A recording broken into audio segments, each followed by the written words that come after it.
Welcome to Tips, the Townsend Institute podcast series, a show produced by the Townsend Institute at Concordia University Irvine.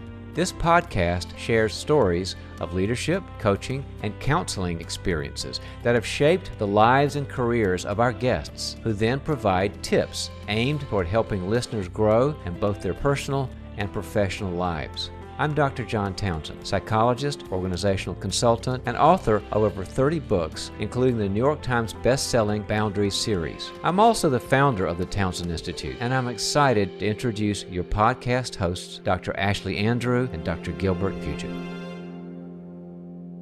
As we approach Father's Day, today we have a special guest, Dr. Scott Keith, an alumni of Concordia Irvine. He shares tremendous insights into a Christian view of masculinity. He's the executive director of 1517, co-host of the Thinking Fellows podcast. He is also the author of Being Dad, Father as a Picture of God's Grace. Absolutely, Ashley. Scott has spoken about being a dad and has raised 3 great kids. He's traveled domestically and internationally to speak about being a father in a world that doesn't often support a biblical view. Listen in as we get to hear a tip from Scott on how to be a father or a parent, which doesn't require you to be an expert or a superhero. Let's get started. Welcome back, everyone, to another episode of the Townsend Institute podcast series. We're joined here today by Scott Keith. Welcome, Scott. Thank you for having me. It's good to be on the show. Absolutely. Well, we're excited to dive right into some of your research and writing of the past few years. And first question, tell us a little bit about your journey and why you felt the need to write your book, Being Dad. For me, it started when I was a kid. And to be honest with you, my dad died when I was very young. I was 2 years old, and I grew up without a father. And then some of the kind of stronger male influences in my life died when I was pretty young too. My grandpa died who lived right around the corner when I was 10.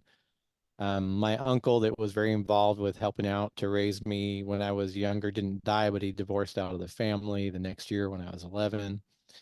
And so by the time I kind of hit my teenage years, I had really no consistent male influence in my life that in some way either didn't die or just kind of disappear. And I always very much felt that. I had fathers of my friends who would kind of come in and out. You know how friendships are when you're kids. You're really good friends for a couple of years, and that dad tries to help out, and then you have another set of good friends, and that dad tries to help out. So that happened for a while. But from as early as I can remember, the one thing, I never knew what I wanted to do with my life. I probably still don't in a lot of ways. I just had no clue what I wanted to do, or this idea of a profession was very foreign to me. But I always knew that I wanted to be a dad, and that I wanted kids. You know, I was probably a little indifferent on the wife part of that, other than the necessity, but I knew I wanted kids, and I knew I wanted to be good at it. And so being a dad is something that I had thought about, for a long time. I mean, longer than I would think most guys do. So then by the time I got to be a father, I had already put a lot of thought into it. I believe it or not, I don't know if Gilbert remembers this, but when I was 18 through like 21, I taught preschool. And I worked at camps when I was a teenager, and then into young adulthood. I directed camps. I ran youth programs professionally for a long time for the city of Carson City in Carson City, Nevada. And so it's just kind of always been on my radar, the importance of fatherhood and good male figures in the lives of children. And when I got married, I met my wife at Arrowhead Lutheran Camp up here, which used to be in Southern California in the San Bernardino Mountains. And we got married and had our first son, Caleb, right away. I already had like lots of ideas, like, hey, this is this and this. But a lot of those ideas were kind of formed by what I'd call negative impressions. So I had a lot of friends who had active dads in their lives, but every friend that I had could not stand their dad. And they couldn't stand him mostly because he was like the prototypical 70s, 80s kind of dad, emotionally distant, big, tough guy, handled everything with either a screaming fit or a spanking. And even up until, teenage years, the reason they didn't do X, Y, or Z is because they were afraid they were going to get their butts kicked if their dad found out. And so that I had that sort of negative thing, and I was kind of working with, what's the opposite of that? I finished up my college career late. We moved out to California, and I started at Concordia University in Irvine, which is where I met Rod Rosenblatt. And Rod, he was my sort of main theology teacher. But if you spend a lot of time in Rod's classes and listened, he always got to the topic of fatherhood. In basically, you could have an analytic philosophy class with him, and eventually he's going to get to the topic of fatherhood. And it was really intriguing to me because the picture that he presented was not like any picture that I had ever heard before. If you knew Rod, he's about 5'4", not physically imposing in any sort of way whatsoever, but he could be imposing just by the force of his character. But what he presented was an idea of fatherhood that focused on the father being a picture of grace in the house, and sort of the model of grace for what you think of when you think of God the Father. And so always with the understanding that it's going to be an imperfect picture because you're a sinful person, and thus any good thing you try to project to anybody is going to be tainted by your sin and be imperfect, but nonetheless can still be an attempt to be a good picture of that thing. Good picture of kindness, good picture of justice, whatever you want to say. But in this case, a good picture of a good and gracious father. And as he would go through kind of what this would look like in his life when he was a kid with his father, and then what it would look like in the lives of his children as he was the father to his children, it was just a perspective I'd never heard before. One that focused on absolution and the forgiveness of sins.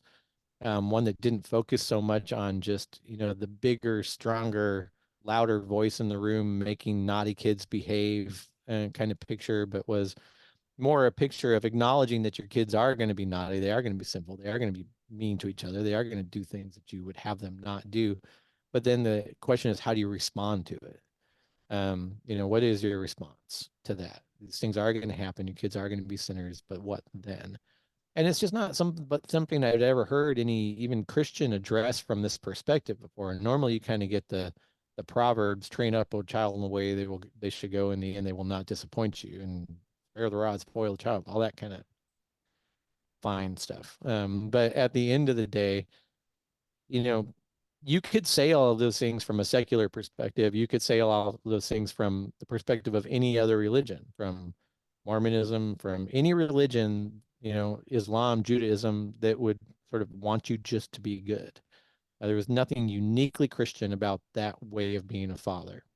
What was uniquely Christian was to focus on being, as Luther calls it, a little or a priest in your home whose main job is to absolve the sins of the little sinners in your house and to forgive their sins in the name of Jesus. And that is uniquely Christian, and it hit me hard.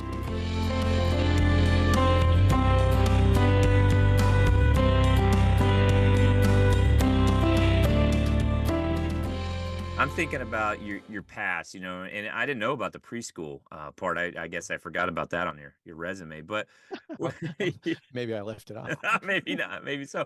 But when you came to Concordia, you ran the res halls, and you did all that, and you did that mentoring and all of that, right, without the parental, the fatherly, background, but that you tried to be that way to a lot of students who didn't have that. And I just think of the impact you had with a lot of those folks, and probably still do, or, as they keep in contact with you. But you wrote this book, on being dad, and just, I love the different concepts you thought about it, but it's been a few years since you wrote it.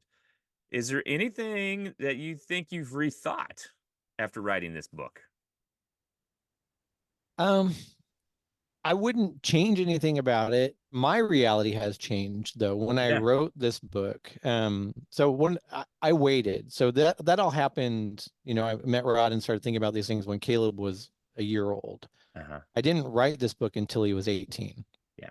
And so I had 17 years of sort of mulling this over, and also 17-ish years of trying to put it into practice. And so one of the big things I was waiting for all this time was just to make sure that it worked. Like, if could you imagine, writing this book when Caleb was 3 and then he's in prison by 17? It's like, oh, well, okay. Don't listen to It's anything I had to say on this. This yeah. just Then didn't you work just at had to all. go. You just had to go back to the screaming and spanking method, Yeah, right? it's I like, mean, you're like, okay, yeah, yes, I guess I should have spanked them more. And so, and I have to be careful with that too, because sometimes what people hear is that there was, never any punishment for wrongdoing in my house. And the funny thing is, if you know me, or if you talk to my kids, they'll be the first ones to correct you about that. It's just what is the end of the punishment is always forgiveness, not sort of going on and on. Wrongdoing was not appreciated in my home whatsoever, and still isn't to this day. But at the end of the day, what's changed for me now is my perspective. When I wrote it, Caleb was 18, Joshua was 16, and Autumn was 14. So I still did have kids in the home. They were older. I was pretty sure they had turned out okay. So I was willing to write the book. Um, and now, how old are they now? I don't know. Caleb's almost 30. Autumn is some age, 22, 23 maybe, I don't know.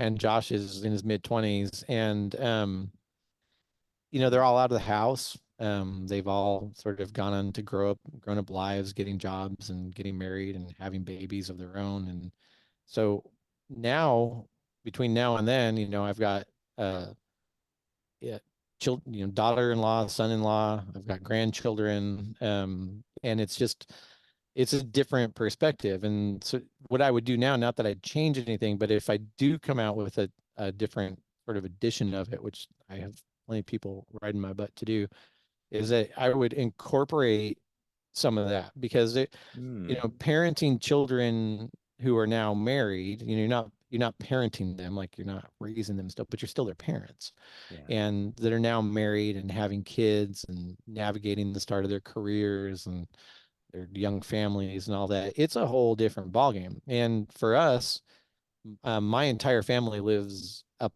within 5 miles of me, and all my grandkids and the whole 9 yards, even my mom, but for Pete's sake. And so there's a lot of sort of negotiating relationships among adults that are grown children that happens in our world.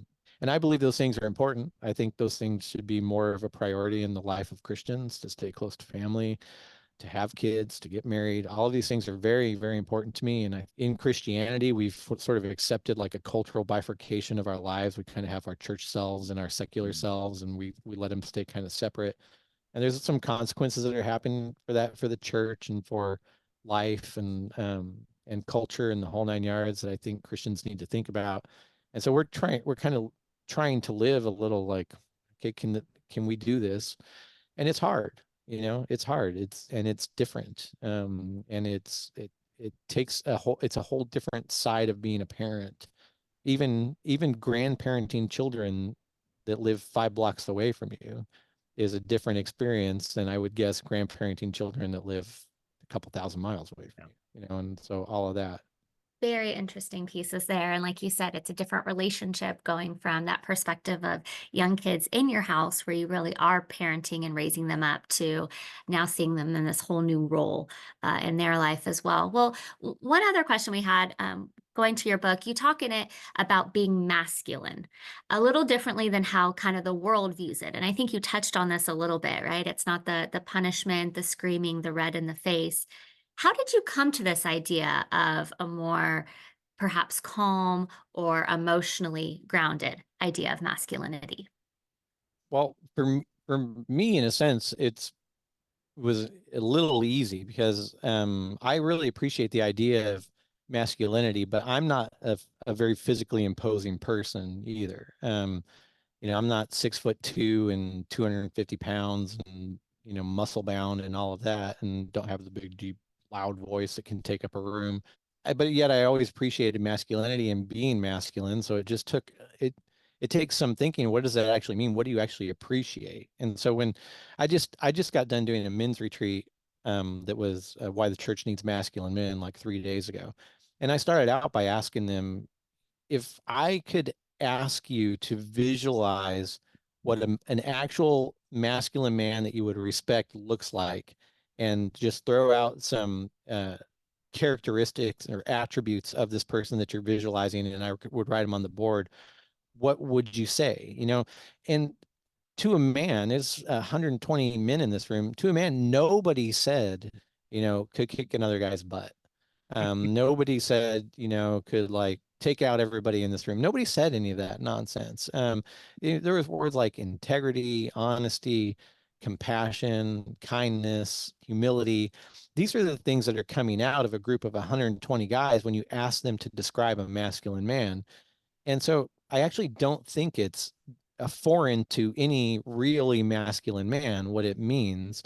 It's just that society has, through popular media and movies, kind of taken it one or two directions, to just like hyperbolize masculinity into sort of the action hero, who's probably not a good person at the end of the day. You don't really necessarily see them going to their kids' water polo game or anything like that. You see them blowing up buildings and smacking people around, or they sort of just get rid of the idea altogether and say it's obviously bad. It's led to the patriarchy and all this other nonsense. So we just shuffle it over here, demoralize it, or act like it doesn't exist.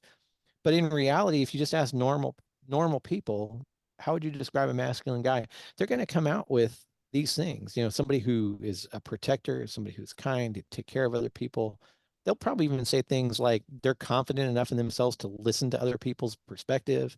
They'll say all of these things. And so when I'm writing about it, I have that in the back of my head, but then you just, in the case of doing a book that's sort of theologically minded, you're trying to find, are there any examples of this in the scriptures at all? And the one that I used and came up with is the father and the prodigal son, who, everybody, I would say, if you actually met this guy in real life, you'd probably think he was an awful man and an awful father because of how just like his sons ask for crazy, stupid things, and he says yes. But at the end of the day, you have a confidence there that his children will return to him, that God will protect he and his family. You have a kindness there towards both of his sons, both of whom are mean to him in different ways, and yet he's forgiving and loving to them. He has power still, he still has a household, but he manages that power for the sake of protecting his children and the family. It's all colored by forgiveness. And you talked about, when you talked about the prodigal son, one thing I thought was interesting too, you talked about how he let that son go, right? I mean, he didn't chase after him. He didn't, I mean, it was just really interesting when you really dig into that, that whole story. Yeah, that's the confidence. I mean, he lets his son go with half of everything that he owns, and then he obviously constantly waits for his return, always believing that he will come back. And then he puts up with the older son as he loses his mind over his younger brother's return, and is still kind, confident, patient, forgiving through the whole process. And so I always say, just for anybody who's, you have to be careful with parables, because parables aren't about giving us life examples of how we ought to live. Parables at the end of the day are all pointing us to how we are saved on account of Jesus Christ, and by the grace and through the grace of our Father and his great love toward us. And when Jesus says, the kingdom of heaven is like, in a parable, he's describing himself. But having said that, there are some things within parables that can be seen as pictures. This is obviously, the father and the prodigal son is obviously a picture of God the Father. And if we're trying to be a similar picture, it's a good thing to read and to see that picture.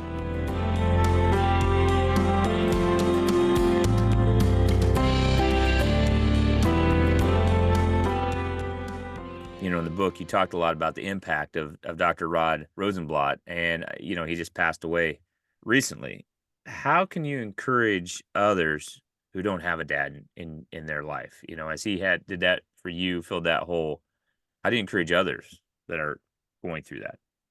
Yeah, I get this question a lot when I used to, when I would do a lot of speaking gigs on being dad. And at the end of the day, the only encouragement I give is to encourage them to do it.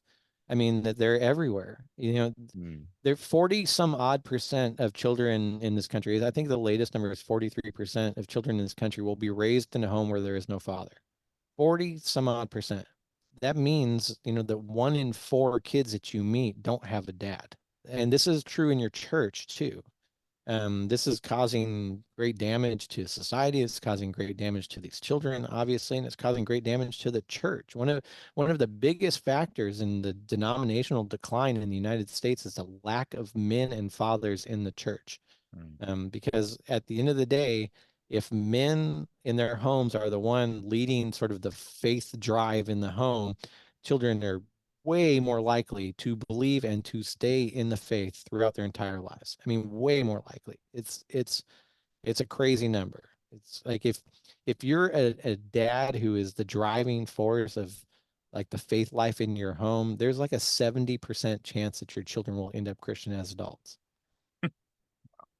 So to do that now, for all those kids being born in fatherless homes, this can be improved if some other man decides to do that for you in some way for you. And so if you're in a church and you're looking around that church and you see fatherless children in that church, just know that your even slight involvement in their life, going to their games, asking them what they're doing and telling them that you're proud of them for doing it, and being encouraging, making sure that they're learning Bible studies, making sure that they're getting catechized, making sure that they get to usher with you on Sunday morning and feel important and involved in the church and in life, asking them if they need anything. This will be the world to them, and it could literally change their future. If they have an active male mentor in their life, if they don't have a father, their chances are way more likely that they'll do things like graduate from high school, not get pregnant or get somebody pregnant before they're married, be successful, maybe even go on to college, stay, if they're in the church, stay in the church for the rest of their life. These numbers all go up with your involvement. And so it's important. And then I said this one time, and one older guy raised his hand. He goes, "What do you expect me to do?" And there was like some 18-year-old dude in the crowd. And I said, "Have you ever met this guy over here?" He goes, "Yeah." I go, "Did you know that his dad died when he was 12?" And he goes, "No, I didn't know that." I go, "Well, I found that out in about 5 minutes as we were having coffee. How about, since he's in your church, you take him to coffee once a month and ask him how he's doing, and ask him what his job is. And when he tells you that he's a welder, tell him you're proud of him for that. And it's because it's something that you couldn't do, because you probably can't. You're a CPA, and just sort of, we think it's difficult, but it's just not. And you don't have to have a script. You're just asking somebody how they're doing over breakfast, or going to their game, or reading them a Bible story or whatever. It's not difficult. That's a great point, Scott. We talk about it here in the Townsend Institute, even the 3C, the competence, character, and connection. And we forget how important sometimes connection is, with not only at work but within the family, and just being there, but not just being there. Sometimes they're there but distant, right? But to Yeah. really connect, ask what's going on, and get in a well, or just be with them. Well, and also to piggyback on that, globalized connection, we are so connected in terms of technology, but with that is actually a lot of disconnection, right? Yeah. I mean, one of the things Gilbert kind of mentioned it, one of the things I say in the book is that there's kind of 2 kinds of absent fathers. There's like the absent father, either because they left or because they died or something like that. And then there's the presently absent father, the one that is in the house, but is sort of checked out and not really involved, not really leading his family in any kind of significant way, including the faith life of the family. And it's, if you're doing that, you should reconsider, because your children will be better off the more you're involved. It's just, and this is on every level. This is on sort of secular life level. This is on educational life level. This is on spiritual life level. The more you're involved, the better their chances are to be successful on every single one of those levels. Well, and I also like the recommendations and just examples that you gave, Scott. Like you said, this isn't something that comes with a, 25-page instruction manual, right? Yeah, Asking if someone how only. their day is, what are you into? Let's grab coffee, let's go to a movie. I mean, these are pretty simple things that we can, something simple that a 25-year-old can do or an 85-year-old could do. Yep. That's the other thing. You don't have to be of a so-called fathering age to have that Nope. kind of influence or hit a bunch of check marks demographically. you've given some good examples here today. What other resources do you recommend for those who are biological dads or those who are looking to be more of the spiritual father or a guiding force in someone's life? Any That's website? interesting. I don't get that question a lot. One of the books that I Stump Scott use, Keith. I yeah, like this actually. Yeah. one Gilbert's like, I didn't know that could be done.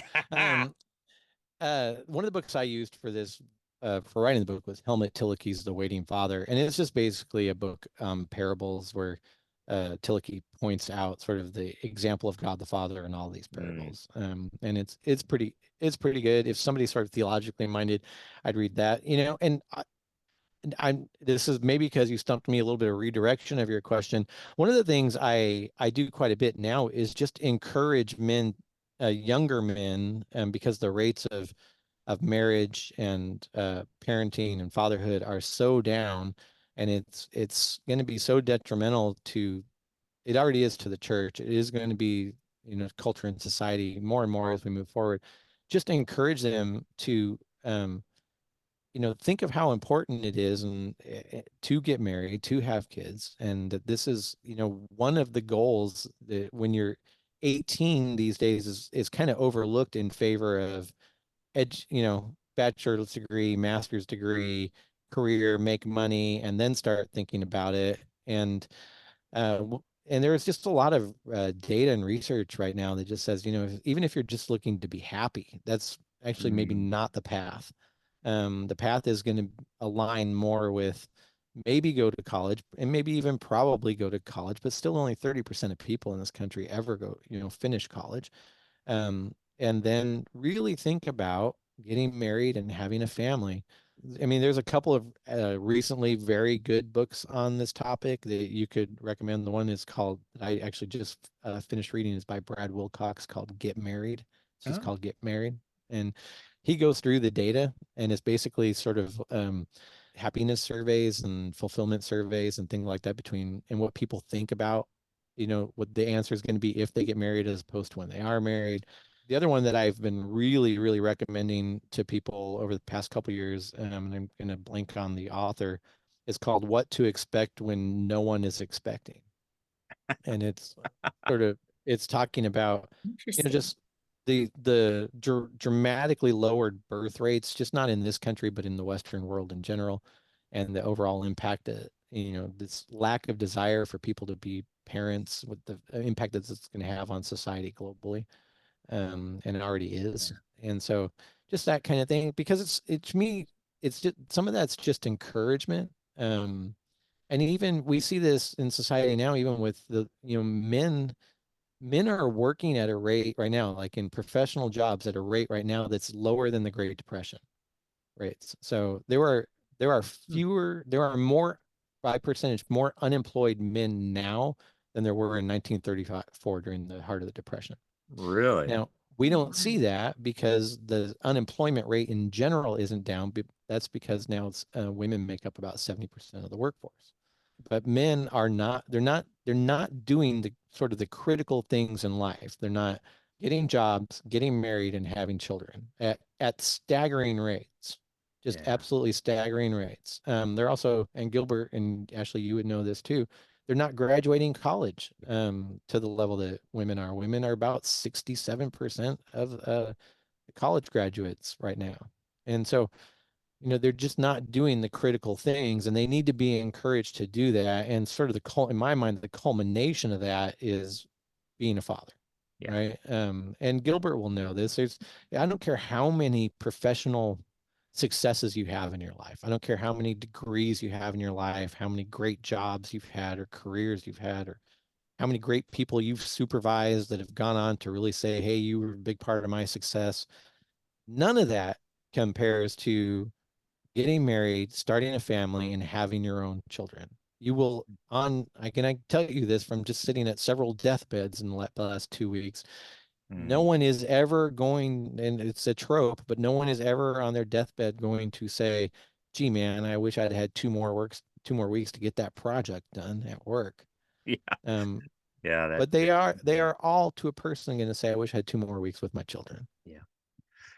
Scott, that is really powerful. And one thing I think about is even, I'm going to throw out a resource, right, for people. I got There you involved go. in something called the YMCA, the Adventure Guides, and the daddy daughter, daddy son, father son stuff. And yeah, that's been, life changing with the relationship with my kids.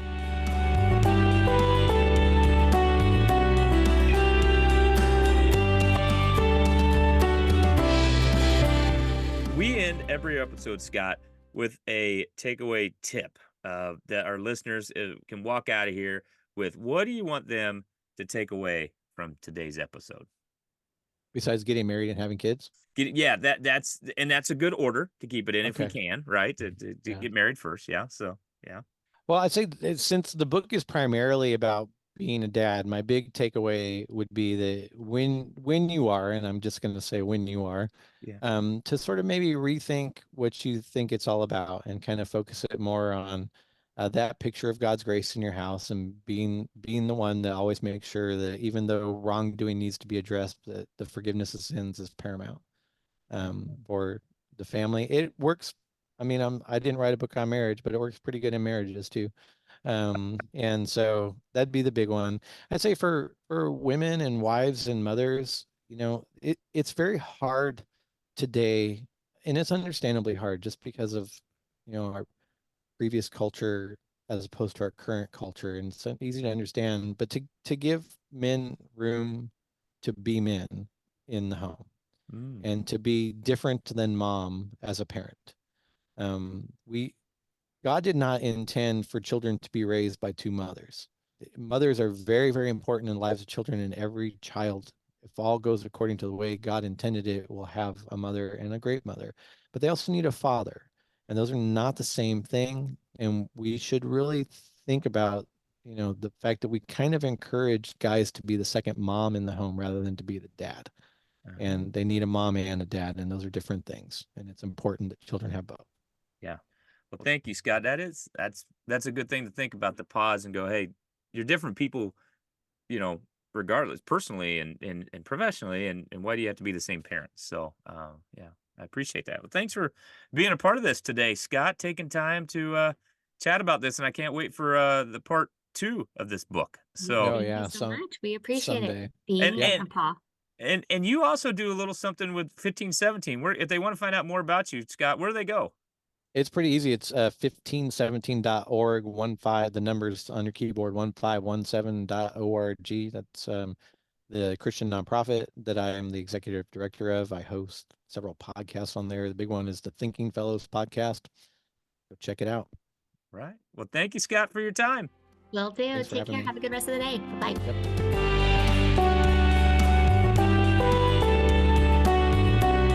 If you enjoy the Townsend Institute podcast series, head to our website at cui.edu/Townsend to find out more about the certificates, bachelor's, master's, and doctoral degrees offered through Concordia University Irvine.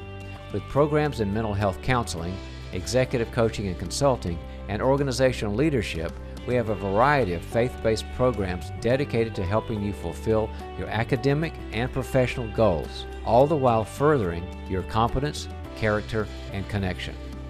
Again, that's cui.edu/Townsend.